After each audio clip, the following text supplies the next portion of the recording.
Bonjour à tous, alors on est à Champagny-en-Vanoise pour les championnats du monde des cascades de glace sous la neige. Le week-end s'annonce merveilleux. Ce soir c'est la cérémonie d'ouverture, on va vous montrer quelques images et tout de suite après on vous montre les compétitions à Champagny-le-Haut.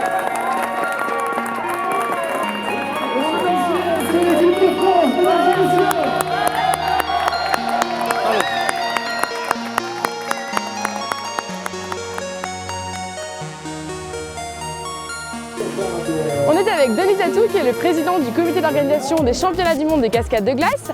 Alors à Champagny-en-Vanoise, ici il y a la tour de glace. Qu'est-ce que ça va apporter à la station? Eh bien en fait cette tour de glace nous apporte essentiellement deux choses. La première c'est la possibilité d'offrir à notre clientèle une activité originale qui jusqu'à maintenant était réservée plutôt à une élite. Et puis la deuxième, ça nous permet d'organiser des compétitions au plus haut niveau. Comme aujourd'hui c'est les championnats du monde, cet équipement constitue un vecteur de communication très important qui permet de véhiculer de l'image dans le monde entier et évidemment de faire connaître Champagny et au-delà la Plagne.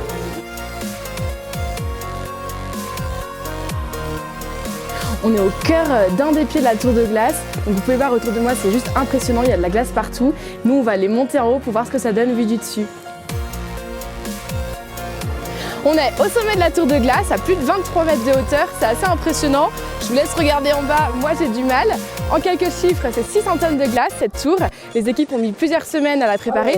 Tout de suite, on va regarder les épreuves de vitesse. C'est l'épreuve la plus impressionnante à regarder. Ils montent en parallèle sur les pieds de la tour et les meilleurs d'entre eux mettent environ 8 secondes à monter les 14 mètres.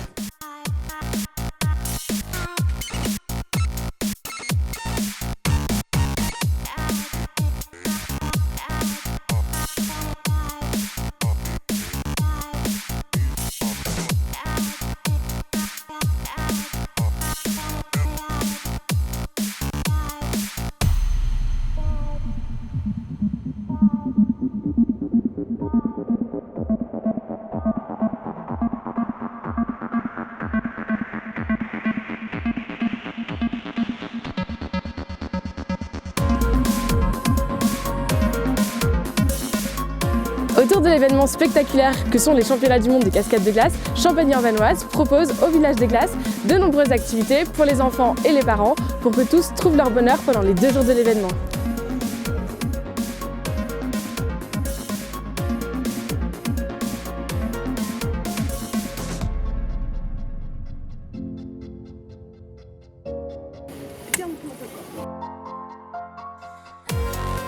Bon alors ce soir c'est la demi-finale de l'épreuve difficulté des championnats du monde des cascades de glace.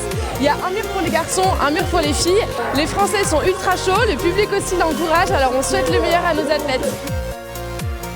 C'est un soir très important pour les athlètes parce que les 8 meilleurs de chaque catégorie remportent le ticket d'entrée pour les finales de la compétition qui auront lieu demain en pleine journée.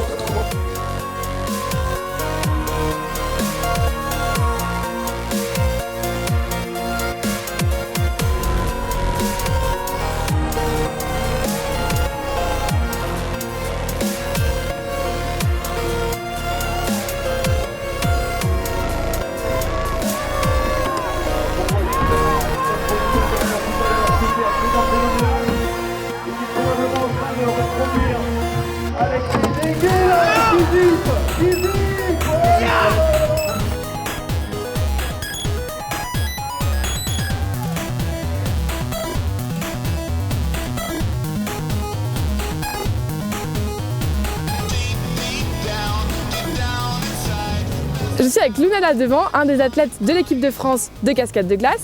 Luna, tu as participé à l'épreuve de difficulté. Est-ce que tu peux nous éclairer sur cette discipline? Ce qui compte, c'est le plus haut où tu vas arriver dans la voie, sachant que tu as un temps limite. Par exemple, hier, sur les demi-finales, on avait 5 minutes. Donc il y a eu des time-out, il y a eu des gens qui étaient stoppés par le temps. Il y a des lignes rouges sur les bords de la structure ou des zones rouges sur les prises ou sur dès qu'il y a la couleur rouge. Si on utilise cette zone, c'est disqualificatoire. Pour topper la voie, il faut bien clipper le relais et ramener les 2 piolets sur la prise finale. Alors c'est vrai que la tour de Champagny, c'est exceptionnel par rapport à toute la glace qui est formée dessus. Moi, j'ai jamais encore eu l'occasion de grimper dans le dévers à 45 de glace, le fameux dévers à 45 de Champagny. mais parce que je suis un peu nouveau dans la discipline. Mais j'ai hâte d'y grimper dedans. Ici, il y a beaucoup de surfaces verticales. Les voies sont vraiment techniques. Alors, il y a aussi la glace qui est diverse. Ça, c'est particulier pour Champagny. C'est joli, c'est super jolie structure et c'est vraiment un plaisir de grimper ici. Alors juste avant les finales de la compétition, les athlètes vont venir pendant 10 minutes pour lire la voie, c'est-à-dire qu'ils vont repérer tous les endroits, toutes les dégaines et toutes les prises qu'ils peuvent avoir pendant la compétition. Ils n'ont pas le droit de prendre des photos, mais ils ont le droit aux jumelles et de faire les dessins sur leur carnet. Au final de la compétition, il y a un mur pour les femmes, un mur pour les hommes, et la foule est là pour venir les encourager. On retient notre souffle avec eux, et puis on les encourage dans les moments difficiles. Laisse regarder tout ça en images.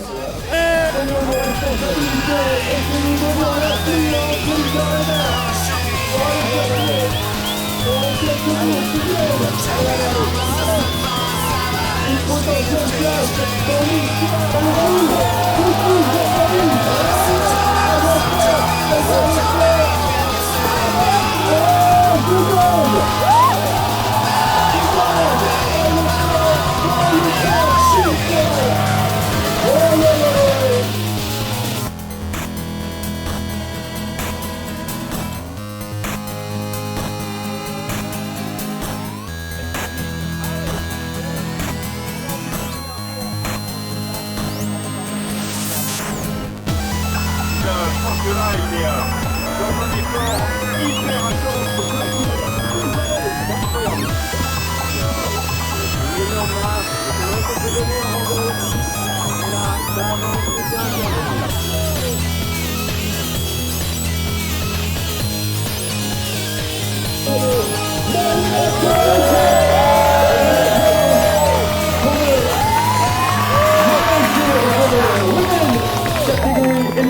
Bravo mesdames.